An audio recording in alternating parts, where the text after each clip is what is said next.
I was wrong about the BYU Cougars before they beat up on the Colorado Buffaloes in the Alamo Bowl.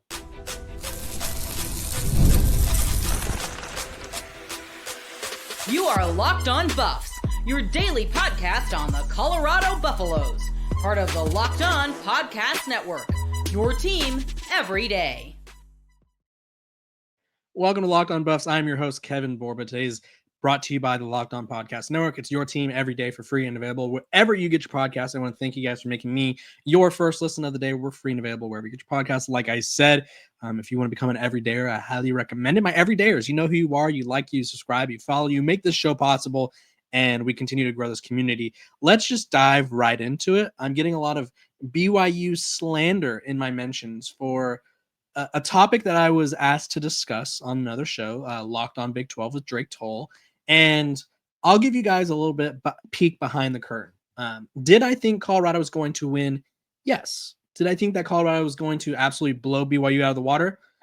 No, I didn't. I think what people are, obviously it's kind of difficult to tell, it's failing to realize is the topic that I was asked to talk about was, is there an avenue for Colorado to blow out BYU? And it's football, it's college football. And so I was like, of course there's an avenue, right? That's just how the world works. There's a possibility for everything. And I'll tell you what I thought about this Colorado BYU game, because I was well aware of how they stacked up, right? I think BYU's passing defense was a lot better than most of the ones Colorado had seen this year. They had 20 picks, and obviously they picked off Deion Sanders a couple times, which is very rare. If you look at Deion Sanders this entire season, he's only had one other game where he had multiple interceptions, and it's very rare that he throws back-to-back interceptions, or he throws interceptions in the same game that are as, I don't want to say questionable, I guess. I don't know. I feel like the Jimmy Horn one was a tough break, but the second, or the one on the sideline, was just brutal because he just tossed it up there, and I was like, oh boy. So back to what I was saying. So I knew BYU had a really good passing defense. I knew their run defense was solid, but as I said on the show, and I think a lot of people were taking this and as me saying analytics don't matter. This wasn't me saying analytics don't matter. The question that Drake posed was about BYU's run defense and how it was one of the better ones in the country. And I was like, that's great. Colorado hasn't won a single game this year because of the rushing offense. So I just said that stats, or that analytic specifically for this game, did not matter, because I knew Colorado wasn't going to win the game based on the performance of Isaiah Gustav or Michael Welch or Dallin Hayden, because they haven't won a game all year based on the run game, right? The run game has sort of been there as a crutch when they sort of feel like it. And part of Colorado's problem in this game, and this is going to sound very contradictory, but the run game, they didn't make it useful enough. And I think that's kind of been my critique of Colorado all season long, is the run game has to be useful, and it just wasn't, right? 19 carries for 2 yards. If you want to break it down to just the running backs, because obviously sack yards count, it was 9 carries for 36 yards, and that's just not going to get it done for anyone. And so they need to be a bit more useful than that. But the matchup that I really liked was Colorado simply had a really good pass rush, and they got to Jake Retzlaff, They got to him a couple times. They picked him off a couple times. Like, if you would have told me that, hey, Colorado forced 3 interceptions on Jake Retzlaff, I would have been like, oh, so Colorado won by 30, right? No, obviously the way the positioning, the field position battle was just huge for BYU, right? I think BYU's in Colorado territory over 60% of the game, and that was just tough, right? And so I was wrong about BYU. I was wrong about the prediction that they would win. I was making the case, as I was asked, to sort of break down why I thought it could happen. And the reason I think at least for this Colorado team specifically, I think moving forward, things will be very different. I'd be interested to see how these things change. The reason I felt Colorado could blow them out was the Deion Sanders and Travis Hunter effect, right? Those two guys have been making major plays all season long for the past 2 years for Colorado. And they've sort of been, a lot of times, the reason that they win. There's been a lot of moments where it's like, if Shedeur doesn't, let's go to the Baylor game, if Shedeur doesn't huck up that Hail Mary pass perfectly to LeJontay Wester, it doesn't set up overtime where Travis Hunter forced the game-winning fumble, right? If Deion Sanders doesn't, or if Travis Hunter doesn't force that crucial interception against, say, UCF, or if he doesn't make those big plays against Colorado State, right? Does does this team win? Right? I think there's a lot of he had a crucial interception against Colorado State as well. Like I think I just said. Sorry, I lost my train of thought there. But these two guys had just had like this superhuman effect, and so I knew that BYU was a good team, and I think the way that the segment was presented was like I didn't have any faith in BYU. It wasn't that, right? I just thought I expected Colorado, who as a program needs a bowl game win. They haven't won one since 2004. They had a chance to send Deion Sanders out on a high note, or excuse me, Shedeur Sanders, Travis Hunter, Shiloh Sanders out on a high note because it's their last time playing for Coach Prime. And so I thought that would sort of help parlay them to a win. And honestly, and this is my biggest takeaway and probably the things that BYU fans want to hear the most, I think Colorado looked like a team that was just happy to be there, whereas BYU came there with a purpose. They came there to win a game, and Colorado was just like, we're advertising what team we're going to draft with our, or who's going to draft us with our cleats. We're posting all these tributes where it's like final run, last era, blah, blah, blah. It's like the last dance almost, except there was nothing won. And it just felt like Colorado sort of, like I said, it felt like they were just happy to be there. And it was like they forgot that there was a game that needed to be played. And then I also just sort of looked at, and this was heading into the game, you guys, and I said this in a comment to someone who was coming after me, which I mean, you guys could come after me. It's fine. I appreciate the back and forth banter. It's fun because I don't think it's malicious. I think sometimes people get malicious, but I don't think it's been malicious with me. But regardless, you look at BYU's last 1, 2, we'll go 1, 2, 3, 4, 5, 6 games, right? Of those 6 games, they won 4 of them by single digits. The 2 teams that they beat by double digits was Houston, who was one of the worst teams in the Big 12, and then UCF, who was also one of the struggling teams in the Big 12. They needed a last-second field goal to beat Utah, who Colorado handled pretty easily down the stretch there. They lost to Kansas 17-13, which Colorado lost to them too, but I just wasn't inspired by that performance. They lost to Arizona State, which Arizona State's obviously a really good team. They didn't look that good against Houston, like I said, and then they beat Oklahoma State by 3, and Colorado absolutely destroyed them. So I was just kind of going off of common opponents. I was kind of going off of, I thought the final game for Deion Sanders, or that little era of the 4 of them, if you will, I thought they would end it on a high note. And I just thought that Shedeur Sanders and Travis Hunter would be enough, and they simply weren't, right? Colorado got going way too late. I think one of my biggest critiques of Colorado all season long, and I'm going to toot my own horn here because I was absolutely right here, is that Colorado starts off way too slow, and they started off way too slow. By the time the second quarter rolled around, they were down 17-0, or with a little over 5 minutes remaining, they were down 17-0.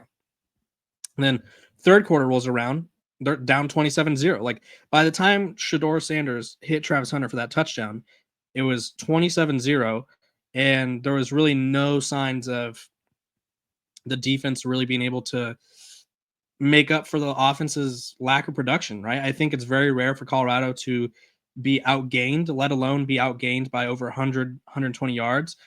Passing, the offense was pretty useless. Third down efficiency, they were 3 of 9. Their fourth and 1 call, I think, was a pivotal moment. Horrible call. Don't like a pass on 4th and 1 when you could just run the ball. Also, rushing, like I said, I wasn't expecting Colorado to win the game by rushing, but 2 yards rushing is not going to get it done. And then time of possession, which is another reason BYU won, is they had the ball a lot, right? Like I think and we've learned this because all 4, and it's kind of interesting because I think in some cases teams lose games in different ways. All 4 games this year for Colorado that they lost, it came down to their Shedeur and Travis were not able to play to the best of their ability. They were limited, if you will. Time of possession, physicality, Colorado's offensive line was getting pushed all over the place, and slow starts. And I think that kind of correlates with all the losses they had this year. I mean, if you look at the Nebraska loss, we'll just go to that one right now. They were down 28-0 in the first half. You go to the Kansas State loss, they were down 14-7 in the first half. You also go to the Kansas loss, which looked close at the end of it, but they were down 10-0 in the first quarter, and they were down by as many as they were down 20-7 at one point in the second quarter. So it's one of those things where you can't have those reoccurring problems, and they had everything that all of their main weaknesses. It's okay to have a couple things happen, I guess, but you can't have all 4 things happen in the same game. That's exactly what happened for the Buffs. And so, BYU fans, I apologize. I was wrong. I'm putting my foot in my mouth, if you will, and they played a hell of a season over there in Provo, and I think I look forward to the battles for years to come between these two teams. When we come back, we're going to be talking about one of Colorado's latest portal losses and why I think we all saw it coming. This episode of Locked on Buffs is brought to you by our sponsors over at Rocket Money. Did Rocket Money help you find any subscriptions you forgot about that you were paying for twice? That definitely happened to me. I had a few subscriptions that I didn't even realize I was paying for, and Rocket Money made it so easy to track them all down. It's like having a personal assistant for your finances. Rocket Money is a personal finance app that helps find and cancel your unwanted subscriptions, monitors your spending, and helps you lower your bills so you could grow your savings. It brings everything together in one place, whether it's subscriptions, your spending habits, or even the goals you want to hit this year. Rocket Money has over 5 million users and saved a total of $500 million in canceled subscriptions. Save members up to $740 a year when using all the app's premium features. For me, one of the best features is a subscription tracker. I've used it to cancel services I wasn't using anymore, and I've already saved a ton. Plus, with their goals feature, I've been able to automatically set aside money for my future. No stressing about budgeting every month. I got a wedding coming up. I just saw the photographer bill. It's pricey. I need Rocket Money to help me save some money there. Cancel your unwanted subscriptions and reach your financial goals faster with Rocket Money. With Rocket Money. Go to rocketmoney.com/lockedon today. That's rocketmoney.com/lockedon today. rocketmoney.com/locked on.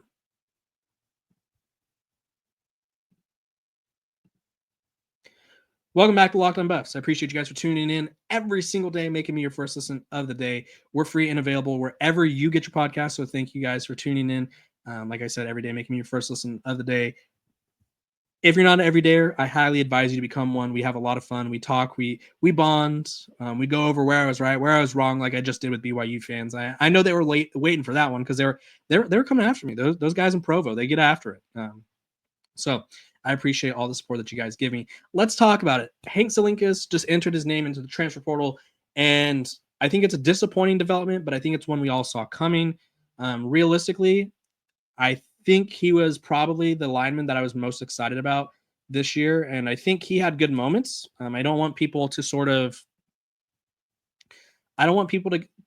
think of the couple mistakes he had that clouded over his performance this year, but according to PFF, he allowed 0 quarterback hits and only 1 sack on 104 pass blocking attempts.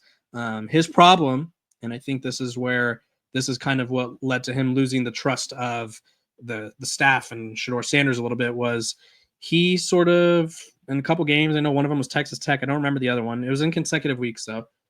He had issues snapping the ball.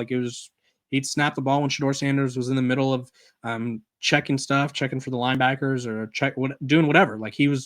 Shedeur Sanders wasn't ready for the ball, and all of a sudden the ball snapped and hits him in the chest. And it happened multiple times. And Phil Lodeholt was like, I don't know what's his problem. Like, maybe it's the fact that we're on the road. It's just one of those things where it's like, we had no idea that Hank Sinkus was going to collapse like that, but he had some good moments. But I think the writing was on the wall, right? And before he was benched, I think it was in 2 out of the 3 games before he was benched, Cash Cleveland replaced him at the end of the game, finished out the game. So Hank was riding the pine to close the game out. Unfortunate there. And I think that was kind of the beginning of the end. And then obviously down the stretch, they went to Cash Cleveland, the walk-on from IMG, and he just did better, right? I think that was what it comes down to, where, whoa, those picture frames look like they're going through my head. That's kind of weird. Cash was just doing better. He was money, if you will, right? Like, Hank just was not consistent enough when he needed to be. And when you're a team like Colorado who was trying to contend for the Big 12 title, college football playoff, you can't have those issues, right? I think you look back at Alabama last year with their center, and he had some snap issues, and they're critical, right? I think there was a couple moments where, obviously, you never want to blame a loss on one player, but there was moments where it's like, okay, him snapping the ball at Jalen Milroe's shoes or snapping the ball over Jalen Milroe's head at that point was not helpful. So I think for Hank, it was unfortunate. I think he'll command a pretty decent market in the sense of backup offensive linemen are getting like 300K, excuse me. I think he has a chance to be a starter depending on where he goes. Maybe it's the group of 5, but he's definitely going to play his way into a rotation somewhere. In high school as a recruit, he was a 3-star. 24/7 Sports had him with 6 offers. It was like Colorado State, Kansas State, I think it was Penn was one of them, and Utah State, if I'm not mistaken. So it just didn't work out. And Colorado's they brought in Carter Miller, who I interviewed last week. You guys should go check that out. He's a really chill guy. I liked his energy. I liked his passion for competing, his drive, if you will, because he was like, yeah, I'm expecting to compete for the starting job. And then it's also worth noting that Colorado is hosting a Louisiana Tech transfer sometime this weekend, who he's played a lot of ball, right? I think, let me pull up his name right here. Because he's a guy that Zarian McGill, excuse me. So he's an all Sun Belt interior offensive lineman, played some center, had like 35 career games under his belt. Colorado needs some improvement on the offensive line, and I think they're going to bring in as many talented guys in the portal as they can because they need to protect their quarterback right next year, right? Caden Salter, Julian Lewis, doesn't matter who it is. You need to protect the quarterback. You cannot have your quarterback being sacked 42 times a year, right? That's just not going to work out. And obviously, Caden Salter is more mobile, but you don't want him running around getting hit all the time. And Julian Lewis is a freshman. You don't want him getting like rattled in the pocket. Obviously, he's a 5-star. He has a lot of talent, but if you get hit a lot, you start to hear footsteps coming. You start to throw passes before you need to, before you go through your progressions, because you're like, okay, I only have 1 second before this pocket collapses. So Hank leaving makes sense for both parties. I wish him the best, and I hope he lands at a spot that he has an opportunity to play. When we come back, I'm going to be telling you my superlatives. So I'm going to be running you through Offensive Player of the Year, Defensive Player of the Year, and more. But first, a quick break.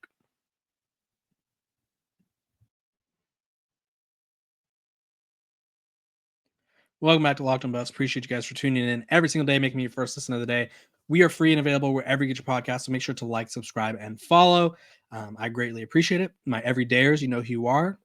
This show's not possible without you. You comment, you subscribe, you give me 5 stars on Spotify, Apple, wherever you listen to your podcast. The more stars I get, the better. Let's talk about it. I went through and created my own superlatives, some of them, and I'm going to be dishing out awards to players on Colorado's roster that I think stood out the most this season. So starting off with offensive MVP, I think a lot of people could win this award, right? I think you could go a lot of different directions, but I got to go Shedeur Sanders, right? I think he's the reason that Travis Hunter was able to make all these plays, right? He's the one that's feeding him. He's an impeccable leader, a tough guy, and I really don't know how good this offense could be without him, right?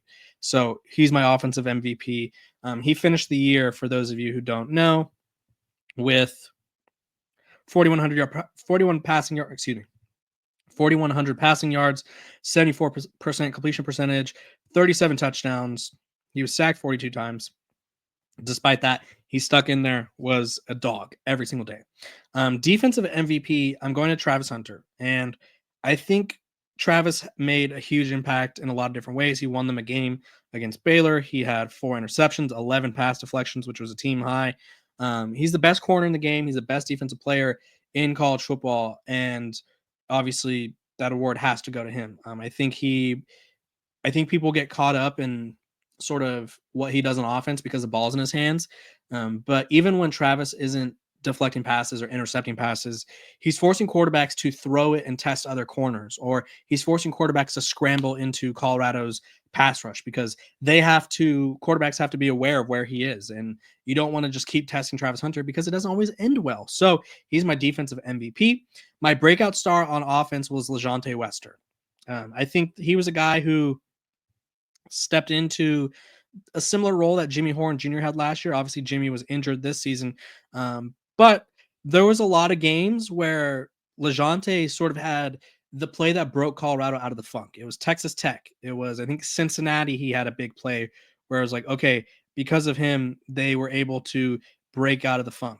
Kansas State, same thing, 2 touchdowns. Like LeJontay Wester felt like the most reliable receiver for Shedeur Sanders outside of Travis Hunter. And so I was really pleased to see that his skill set translated. Him and Shedeur had a very, very good connection, and I think he deserves all the credit. And I feel like he boosted his NFL draft potential as well. My breakout star on defense, and you could disagree with this one, but I think he got a lot more shine this year. I think he deserves a lot more credit this year. It's Cameron Simmons-Craig. Led the team in tackles with 89. He had 2 sacks, a pick, a forced fumble, which he returned for a touchdown. He was the heart and soul of the defense. It felt like when you needed a big play, it felt like Cameron Simon Craig who was going to give it to you. So I really liked what I saw from him. And I think similar to Wester, I think he played his way up draft boards. Freshman of the year, I'm going Jordan Seaton. He had a decent, really solid first year as a left tackle in the Power 4 conference, right? I think a lot of times when you're a freshman, you get thrown into the fire as an offensive lineman. It either goes really well or really bad. And for Jordan Seaton, it went pretty well, right? He had a 67.1 grade overall, 77.6 pass blocking grade.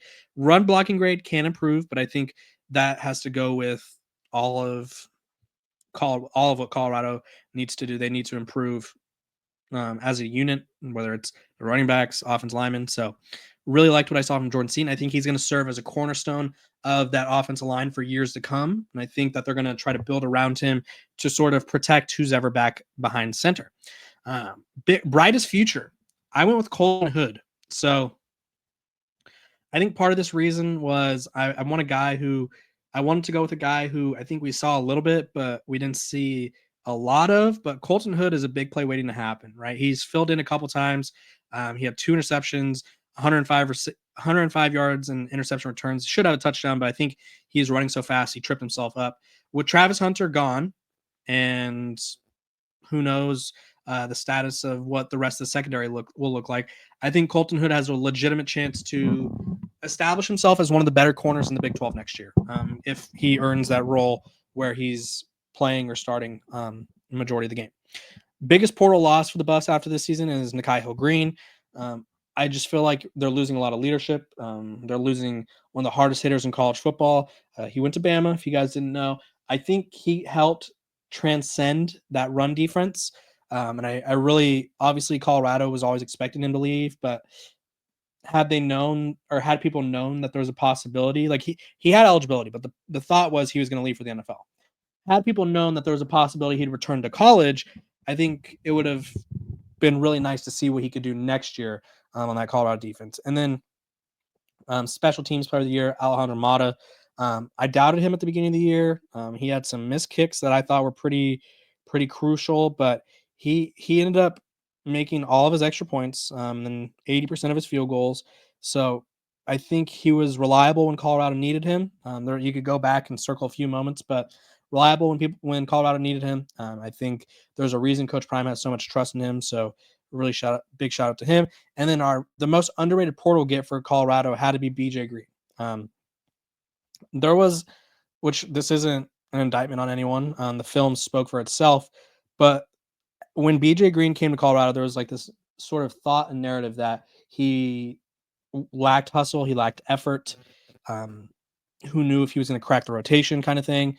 They had Samuel Kunolola, they had Deion Hayes, they had other guys who I think some people were expecting to start over BJ Green, and he comes in, leads the team in sacks as an all Big 12 guy, 2 forced fumbles, and I don't think the defense would have been as prolific without him. So Colorado, really, really strong season. You can comment below who you think should have won awards, who you think I overlooked, or maybe who you think or who you disagree with. But either way, I appreciate you guys for tuning in every single day, making me your first listen of the day. Please like, subscribe, follow, give me 5 stars wherever you listen to your podcast. I hope to see you guys tomorrow. We have some really cool interviews coming up. You won't want to miss them.